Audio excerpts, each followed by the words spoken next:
It's incredibly exciting what's happening, and I think there's just this moment, I feel, where we're just beginning to turn the Titanic around.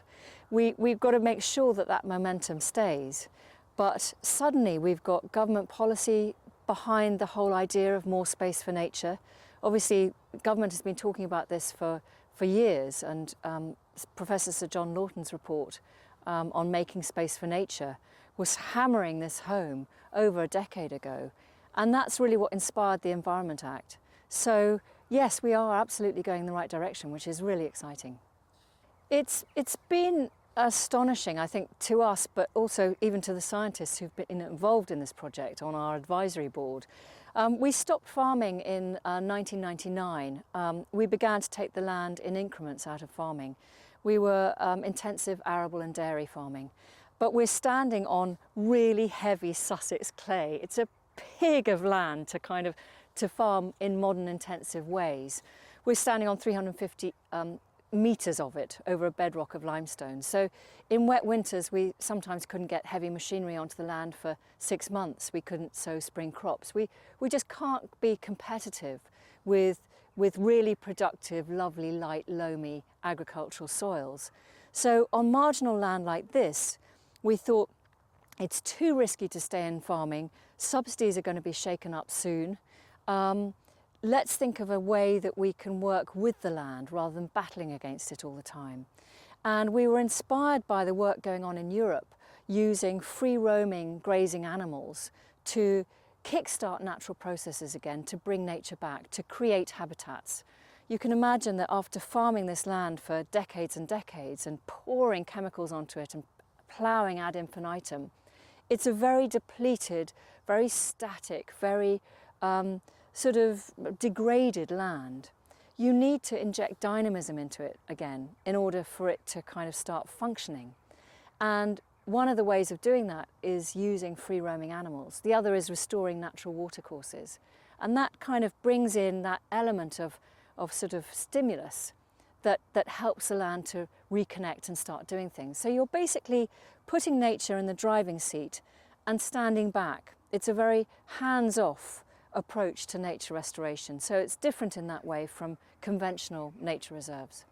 Well, the lovely thing about rewilding is that you don't really have specific targets or goals. Again, that's different to conventional nature conservation. You're really just hoping that biodiversity increases a bit, or the ecosystem begins to function again. But what has been astonishing is I mean, first of all, I think the biomass of wildlife that's here. When you walk into the scrubland on a dawn morning in the spring, the sound of birdsong is so loud, literally you can feel it reverberate in your stomach. We're probably now one of the biggest hotspots for breeding songbirds. But the rarity has been astonishing too. So we're now a breeding hotspot for nightingales and turtle doves, which the RSPB consider the most likely bird to go extinct from our shores in the next decade or so. We now have a quarter of the breeding population of Sussex, and Sussex is one of its last strongholds, on Knepp, and the numbers increase every year. We've just seen a red kite, we've got ravens breeding here for the first time in 100 years, we've got peregrine falcons nesting in a tree, which is almost unheard of. The rarity of the species that have just spontaneously found us has been absolutely astonishing. We hoped that we would, there would be biodiversity uplift. We hoped that we would have systems functioning again, so we would be providing services for the public like flood mitigation, soil restoration, carbon sequestration, all those things. And we hoped that it would be good for wildlife.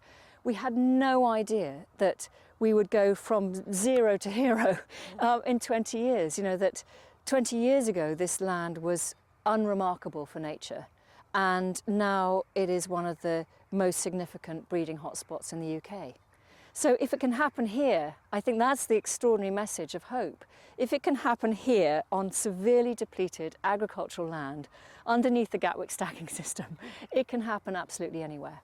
Absolutely. I think if there are now incentives for farmers to consider their land holding and work out which bits of that bit of a the boggy corner of that field that never really worked or was a real pain to put into production, you know, could that be sacrificed and be allowed to wet up like it's perhaps always wanted to wet up? Could those areas be sacrificed for scrubland?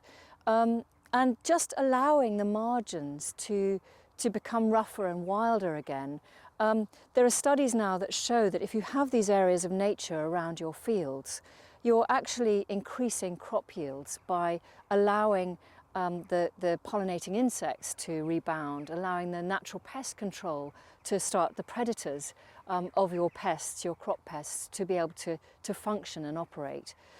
You've also, of course, got the functions of being a kind of buffer system. If you can have this webbing of rewilded nature corridors, green space, whatever you like to call it, running throughout your agricultural systems and your wider landscape, you're actually increasing the ability of that life support system to function. So you're protecting your crops from flooding or from droughts. You're creating buffers against extreme weather events, and we're going to have more and more of those with climate change. So I think the important message, you know, from the point of view of what is rewilding doing for us, and particularly for farming, is that it's creating it's improving the ability of farmland to function. So it's farming's greatest ally, really. Then it shouldn't be seen as in competition, let alone as being an enemy of farming. Yes, and I think farmers would always like to consider themselves as stewards of the land. And, you know, farmers obviously feel very passionate about the land that they manage. But the incentives up until now have been, you know, to maximise production at any environmental cost. So farmers have only been responding to what the subsidies, what the incentives have been from government and basically from Europe, from the Common Agricultural Policy. But now the signals are different, and they are saying farm responsibly, be productive, but look after your soils and look after your water sources and don't pollute.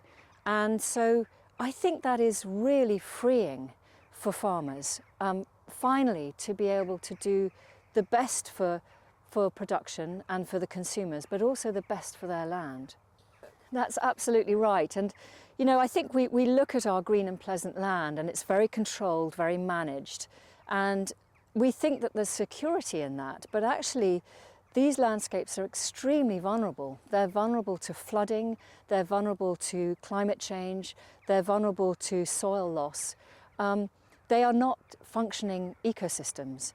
So we need to change that aesthetic in our heads of what we consider is normal or natural or even beautiful about our countryside. And as you say, allow these messier edges, these margins, to become more part of our aesthetic.